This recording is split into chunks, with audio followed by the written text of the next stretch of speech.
I want to talk for a few minutes about what happens within us humans, when we pursue a startup idea. What psychological undercurrents can get in the way of effective pivoting? And I'm thinking of pivoting very broadly, from changing a key product feature all the way to rethinking the identity of a firm. Because across all these levels, when we dig deeply into the question of why founders fail to pivot when pivoting is called for, or why founders over pivot, we eventually find ourselves tangled up in a realm of human judgment where unconscious biases always play a role. I'll bet you've known a few founders who became emotionally attached to their idea, to a product, a strategy, a business model, to a few lines of code. This attachment is a natural byproduct of the creative process, of entrepreneurial passion. It's a byproduct of belief. So, what do we know about belief and judgment? Well, first, when we believe something to be true, it changes our brain. Brain scans of religious practitioners, for example, remind us that beliefs don't just exist in vapor.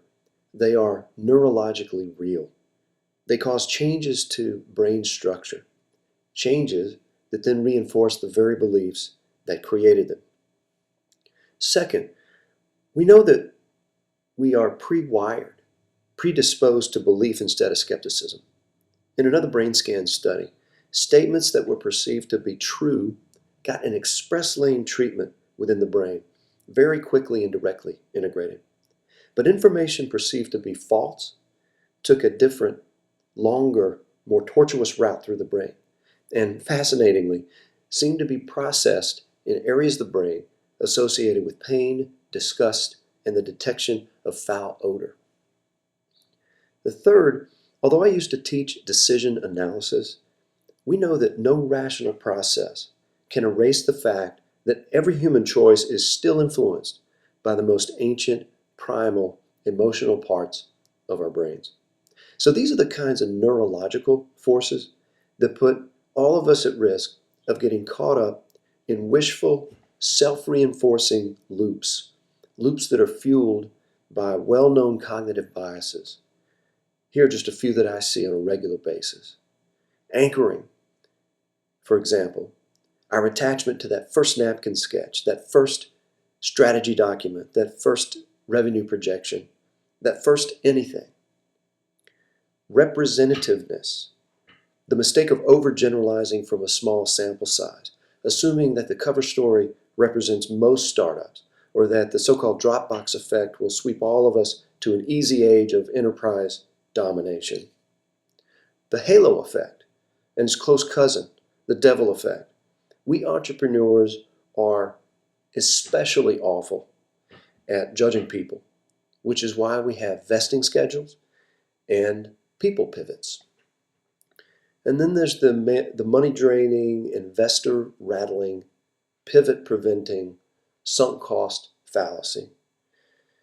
So this is just a handful of scores of cognitive biases that can get in the way of our judgment. And you know these patterns, you've seen them. I guess the better question is, what do we do about them?